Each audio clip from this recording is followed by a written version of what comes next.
শাহনাওয়াজ শেখ একটি প্রশ্ন করেছেন, বলেছেন সমসাময়িক প্রেক্ষাপটে ইরান ও ইসরায়েলের যুদ্ধ চলছে, এই যুদ্ধে মুসলিমদের অবস্থা কীরকম হবে, মুসলিমরা এই যুদ্ধটাকে কিভাবে নেবে বা কিভাবে নেওয়া উচিত। বোধ করি জনাব শাহনাওয়াজ আপনি সেটা এখানে মেন করেছেন।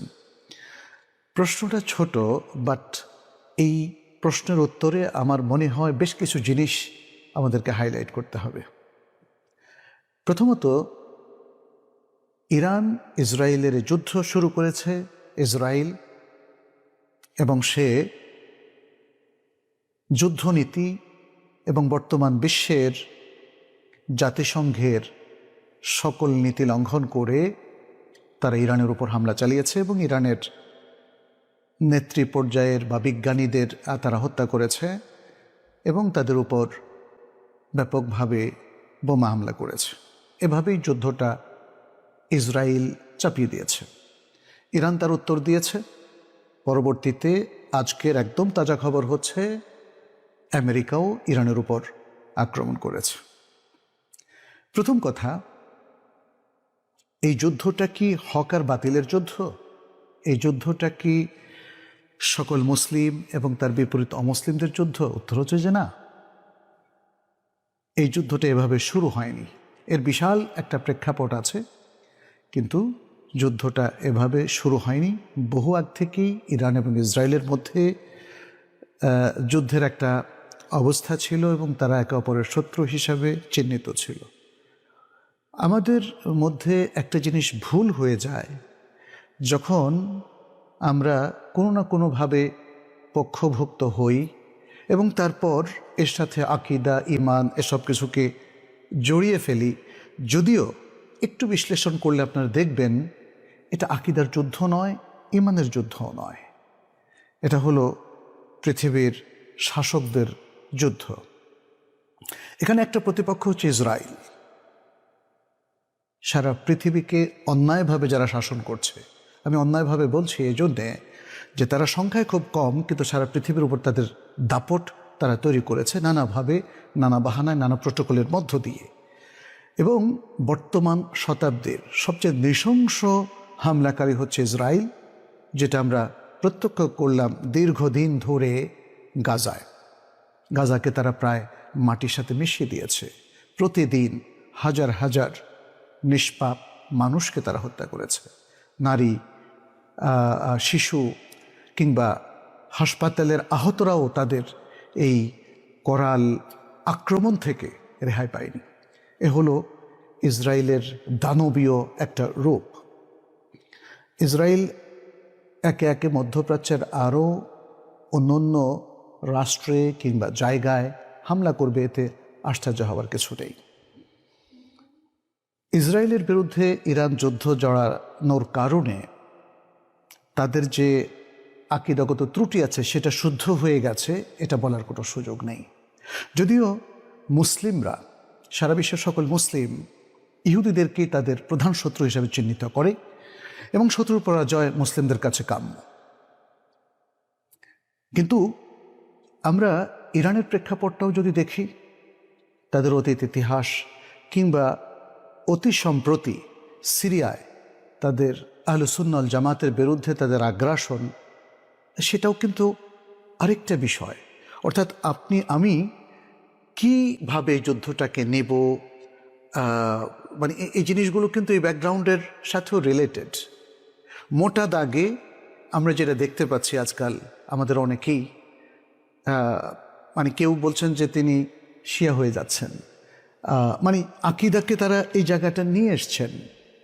এবং অনেককে আমরা দেখি তারা আহলে সুন্নাহ ওয়াল জামাতের প্রতি তারা হয়তো রেগে যাচ্ছেন, ফলে মানে নিজেকে নিজেই আরেকটা ক্ষতির মুখোমুখি করছেন। আমার কাছে মনে হয় এটা করাটা আমাদের জন্য বুদ্ধিমানের কাজ হবে না।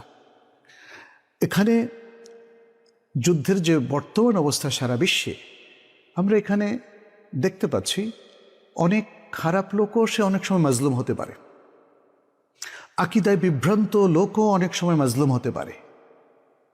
আবার অনেক সময় দেখা যাচ্ছে বিশ্বের মহলরা তার ম্যাক্সিমাম সময় তারা জালিমের ভূমিকায় তারা অবতীর্ণ হচ্ছে। আমরা ইতিমধ্যে আরও যুদ্ধ দেখেছি, ইউক্রেন এবং রাশিয়ার যুদ্ধ। আপনি কোন পক্ষ নেবেন, তাই না? সত্যিকার অর্থে যুদ্ধ আমাদের কাছে কাম্য নয়।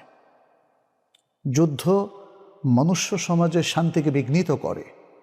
যুদ্ধ জুলুম, জেদ এবং সমাজে আরও হাজারো রকমের অমঙ্গল কাজগুলোকে যুদ্ধ একদম সামনে নিয়ে আসে।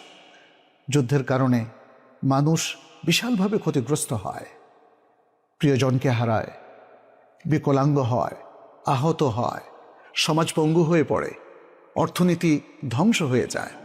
কিন্তু তারপরেও যুদ্ধ কিন্তু থেমে থাকেনি, থেমে থাকছে না। যুদ্ধের কিছু নীতিমালা আছে। আমরা দেখেছি নবী সাল্লাল্লাহু আলাইহি সাল্লাম সে সকল নীতিমালা তিনি কখনোই লঙ্ঘন করেননি, বরং সবসময় যুদ্ধের চমৎকার নীতিমালা তিনি নিজে অনুসরণ করেছেন আর মানুষকে অনুসরণ করতে বলেছেন। তিনি শিশুকে আঘাত করা নিষেধ করেছেন, নারীকে আঘাত করা নিষিদ্ধ করেছেন, বৃদ্ধকে আঘাত করা নিষিদ্ধ করেছেন, সিভিলিয়ানদের ঘর বাড়ি ধ্বংস করা, জ্বালিয়ে দেওয়া, পুড়িয়ে দেওয়া, কিংবা উদ্ভিদ জগৎ আবহাওয়া নষ্ট করা, এগুলোকে তিনি নিষেধ করে দিয়েছেন। কিন্তু আজকের যুদ্ধ কি সেগুলো মেনে চলছে, তাই না? তো সুতরাং এখানে আমরা বলবো যে ইরান এবং ইসরায়েলের যুদ্ধ নিয়ে আমাদের অবজার্ভ করার মতো অনেক বিষয় আছে।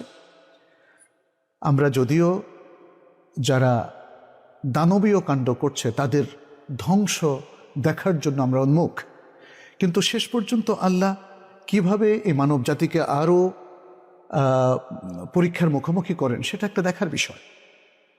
আমরা পাশাপাশি আরও দেখছি যে মুসলিম দেশগুলো এর অনেকগুলোই নীরব ভূমিকা পালন করছে। কেউ কেউ কি ভূমিকা পালন করছেন এটা আমরা বুঝতে পারছি না। আমাদের কাছে টার্কির ভূমিকাটাও অস্পষ্ট। আমরা মধ্যপ্রাচ্যের আরও অনেকগুলো দেশকে কোনো বক্তব্য দিতে দেখছি না। আমরা যদিও অনেকগুলো দেশ, সৌদি আরব সহ, তারা জুলুমের বিরুদ্ধে অথবা চাপিয়ে দেওয়া যুদ্ধের বিরুদ্ধে তাদের মতামত ব্যক্ত করেছে। আমরা দেখেছি ইতিমধ্যে পাকিস্তানের সামরিক প্রধান তিনি আবার আমেরিকাতে গিয়ে এমন কিছু কথা বলেছেন যেটা হয়তো অনেক মুসলমানের কাছে এটা ভালো বোধ হচ্ছে না। তাহলে সাহার মধ্যে অর্থাৎ ময়দানে নানা রকম ভূমিকা মানুষের মধ্যে, নানা রকম কথাবার্তা, মুসলিম দেশগুলোর কার্যক্রম কিংবা তাদের পলিসি স্ট্র্যাটেজি অনেক ক্ষেত্রে স্পষ্ট না। এখানে আরেকটা জিনিসও আমাদের একটু মনে রাখতে হবে যে আসলে আমরা তাহলে এমন দিশেহারা টাইপের হলাম কেন? আমাদের ইন্ডিভিজুয়াল মুসলিমদের কথা বলেন, আমাদের জনগণের কথা বলেন, অথবা বিভিন্ন মুসলিম দেশের লোকদের কথা বলেন, মুসলিমদের কথা বলেন, শাসকদের কথা বলেন, মানে মুসলিমরা একটা উম্মাহ হওয়া সত্ত্বেও ঐক্যবদ্ধ কোনো প্ল্যাটফর্ম আমরা তাদেরকে পাচ্ছি না।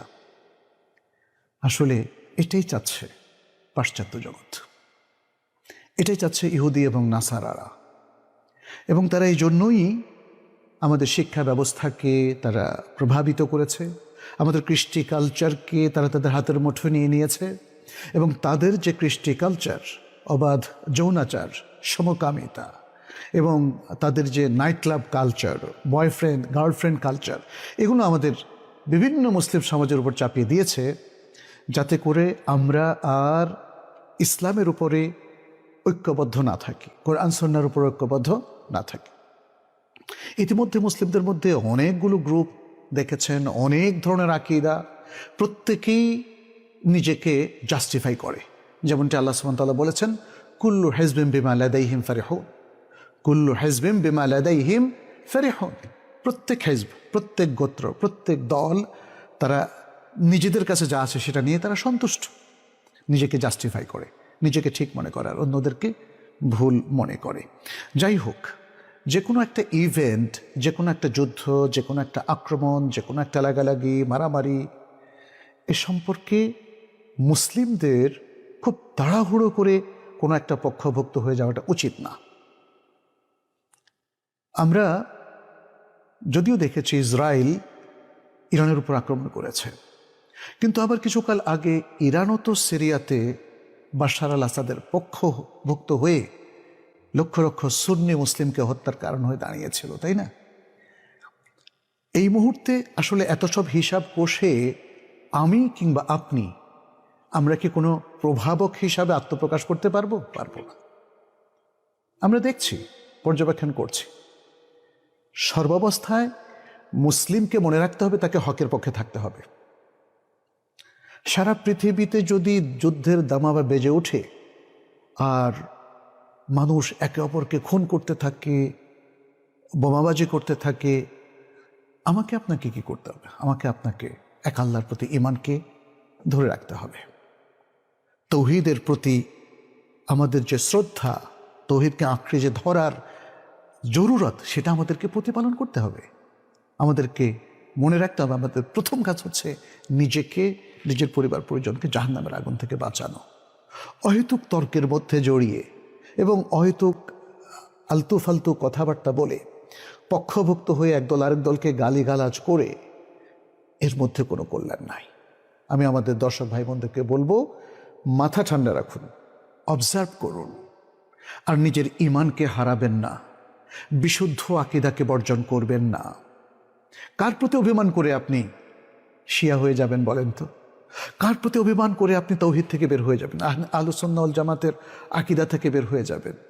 আহলে সুন্নাহ ওয়াল জামাতের বহু মানুষ অনেকেই অসহায় অবস্থায় আছেন।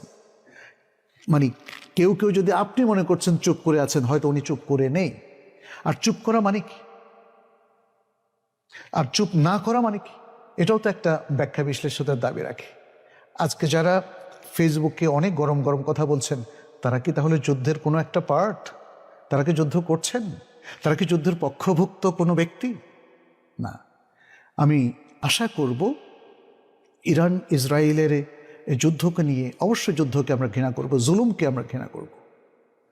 আমরা মাজলুমের পক্ষে আমাদের অবস্থানকে আমরা ঘোষণা করব। যদিও মনে রাখবেন, মাজলুম অমুসলিমও হতে পারে, মাজলুম এমন ব্যক্তিও হতে পারে যার আকীদা শুদ্ধ নেই।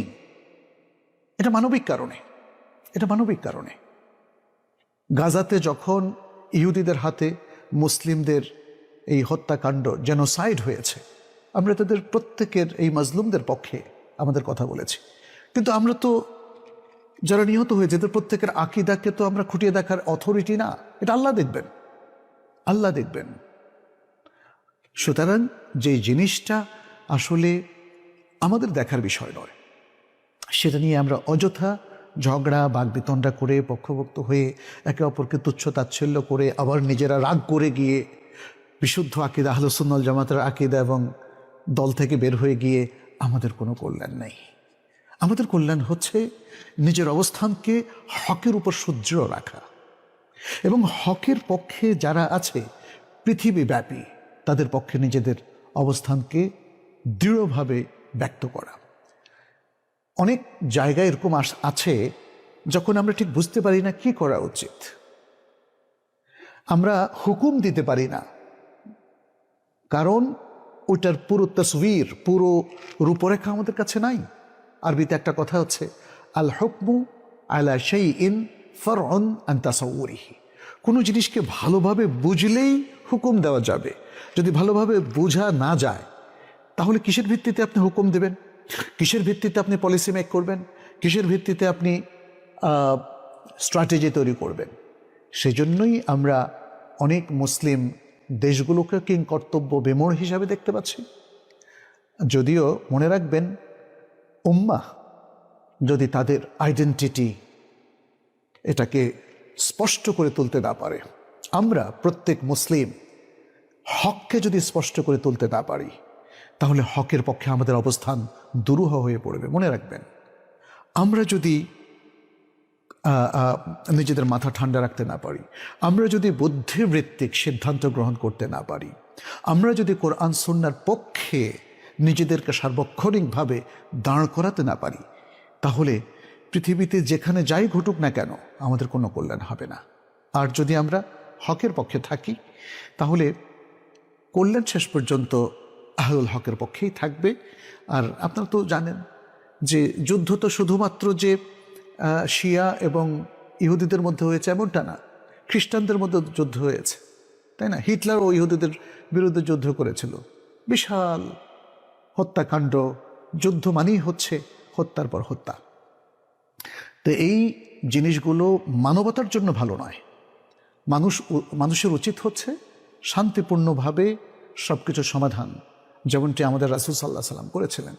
তাইফের ময়দানে কি ধৈর্য ধরেছেন তিনি আল্লাহ সাহায্য নিয়ে, ফেরেশতাদের সাহায্য নিয়ে সেখানে একটা বড় ইভেন্ট ঘটাতে পারতেন।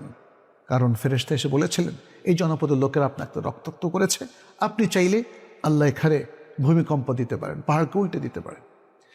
কিন্তু তিনি চেয়েছেন যে না, এরা যেন আল্লাহর পথে আসে। মক্কা বিজয়ের দিন আমরা দেখেছি সবাইকে ক্ষমা করে দিয়েছেন, অল্প কয়েকজন দুর্বৃত্ত ছাড়া। তাহলে এটা হলো ইসলামের বিউটিফুল অ্যাপ্রোচ। আজকের এই যুদ্ধ